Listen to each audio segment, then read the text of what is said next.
Welcome to News Briefs. Today, July 11th, 2025, we're cutting through the noise. We want to bring you the most important nuggets of knowledge and insight from today's reports. Our mission is really to give you a clear, comprehensive overview of what truly mattered. Okay, let's unpack this. Right. And what's fascinating here is trying to build that organized view, Yeah. seeing the main facts as they actually unfolded. That's what we're aiming for. Absolutely. So let's dive into politics first. Sources highlighted some significant activity around immigration. Indeed, they did. Reports detailed federal operations, specifically raids, that happened on Thursday. This was on a farm down in Camarillo, Southern California. Okay. And the atmosphere was described as incredibly tense. You had confrontations between demonstrators and even reports of tear gas being used. Wow. And was there clarity early on about, say, injuries or which specific agencies were even there? No, not really. The initial information was actually quite confusing on those points. Details were pretty scarce at the start. I see. And the political reactions, they seemed to come pretty quickly. They did, yeah. The president of Mexico, for instance, stated these raids were very unjust. He also mentioned that Mexicans had been detained in the operation. And what about closer to home, the California governor? He weighed in, too. So these kinds of tactics tend to generate chaos and fear. Chaos and fear. Strong words. Definitely.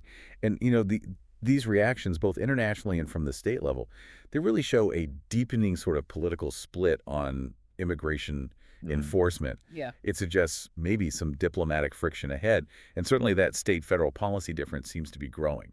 Something to watch. Definitely. And shifting from that sort of immediate human impact, sources also point towards a grave humanitarian crisis unfolding globally. Sudan, specifically. It's just devastating. The numbers are staggering. We're talking over 12 million people displaced now. 12 million. Yeah. And a quarter of the entire population is facing severe food scarcity. There are actually confirmed reports of famine conditions in some areas. Confirmed famine. That's incredibly serious. The scale is hard to grasp.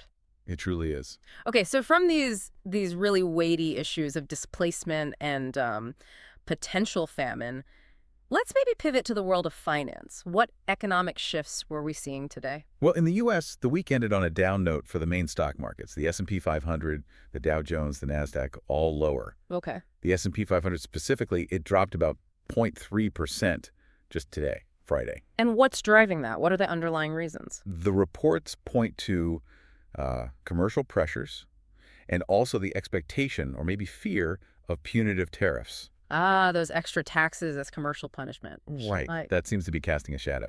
But hang on, here's where it gets really interesting. Wasn't there an exception? Levi Strauss. Yes, that's the fascinating part. Levi Strauss's stock actually jumped, rose more than 11% today. 11%. Against that trend. Completely against the trend. They clearly surpassed market expectations with their performance, and they even raised their annual forecast. That's remarkable. What does that tell us? Well, it really shows that even when the broader market is under pressure, a single company with, strong performance and maybe an agile strategy, it can really defy the trend. So you need to look beyond just the headlines. Precisely. It highlights that need for, granular analysis. And looking ahead, I guess we'll be watching the bank earnings reports next week. Absolutely. That's going to be a key financial event to keep an eye on. Okay. Meanwhile, another major story today was environmental, the Texas floods. Sources detailed the president and first lady visiting the affected areas. That's right. They arrived in San Antonio, then flew over Kerrville, which is hit particularly hard. They also met with families of victims and with rescuers on the ground. And the scale of this flooding? It's being described in pretty stark terms, isn't it? It is. Some reports are calling it an event unique in 200 years. The numbers are tragic. Over 120 confirmed deaths since July 4th. Over 120. And hundreds are still missing. The Guadalupe River, just in Kerr County alone, rose a staggering 26 feet, almost 8 meters. Unbelievable. Just devastating. And federal aid, is it getting to where it needs to be? Well, the Texas governor did announce an expansion of FEMA assistance. It now covers 11 counties. Okay. But search and rescue efforts are very much still ongoing. It's a long road ahead there. No doubt. All right, let's shift gears a bit now. Turn to sports and entertainment. Always something happening there. The Club World Cup finals coming up this Sunday, right? Yes, big matchup. Paris Saint-Germain against Chelsea.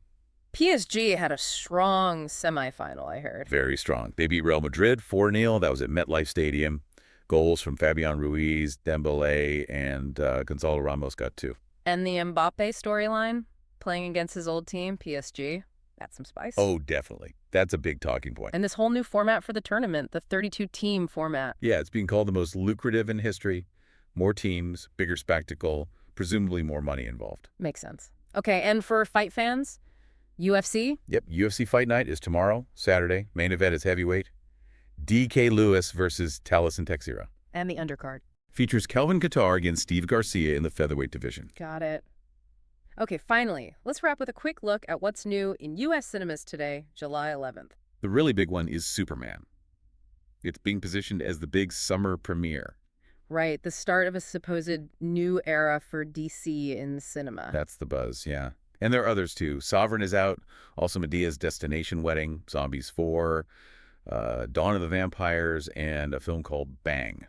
Quite a mix. Quite a list. So we've really covered a lot of ground today, from, political and economic tensions, these terrible humanitarian crises and environmental disasters, right through to sports and entertainment. Today's look really highlights how interconnected everything is, even when events seem disparate. So what does this all mean for you listening? Well, I think this raises an important question, doesn't it? With so much fragmented information hitting us every single day, how can any of us truly build a complete, a nuanced understanding of what's actually happening, beyond just the immediate headlines? That's a really great point.